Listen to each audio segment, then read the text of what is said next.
nous sommes de retour sur le sommet de la transformation durable. Je reçois tout de suite Laura Bollier, directrice générale d'association Dividende Climat. Bonjour Laura. Bonjour. Alors, est-ce que vous pouvez nous présenter déjà un peu l'association ? Oui, bien sûr. L'association Dividende Climat, c'est une association qui cherche à encourager le financement dans la transition écologique et notamment l'investissement en capital dans des solutions qui contribuent à la décarbonation. Et pour ça, on développe un indicateur extra-financier, c'est un peu technique, qui s'appelle un dividende climat.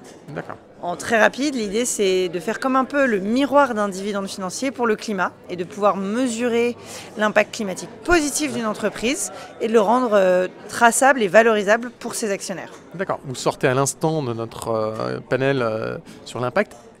Qu'est-ce que vous en avez retenu ? Quels sont les points les plus intéressants que vous avez entendus ?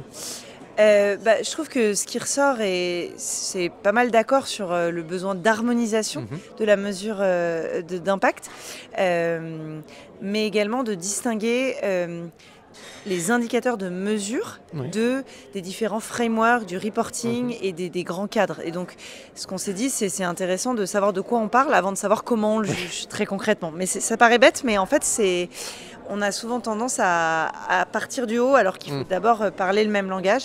Donc ça, c'est vraiment un point assez important.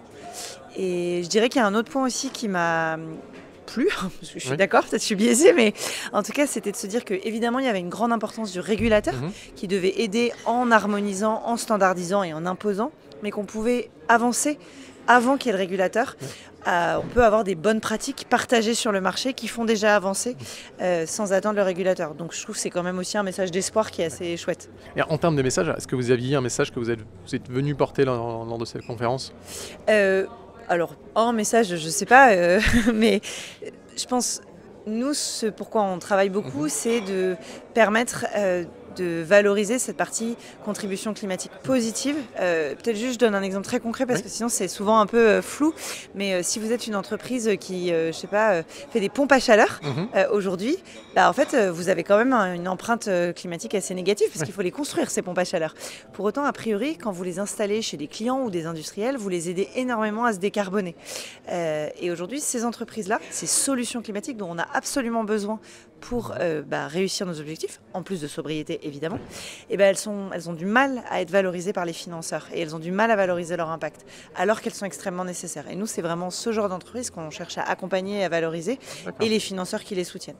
Donc le message, c'est important et il faut qu'on œuvre tous pour mesurer cette partie positive, en plus de la partie négative et pas à la place, évidemment. D'accord.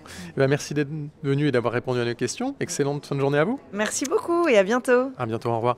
Merci de nous suivre sur For Change. On se retrouve tout de suite pour plus d'interviews en direct du sommet de la transformation durable.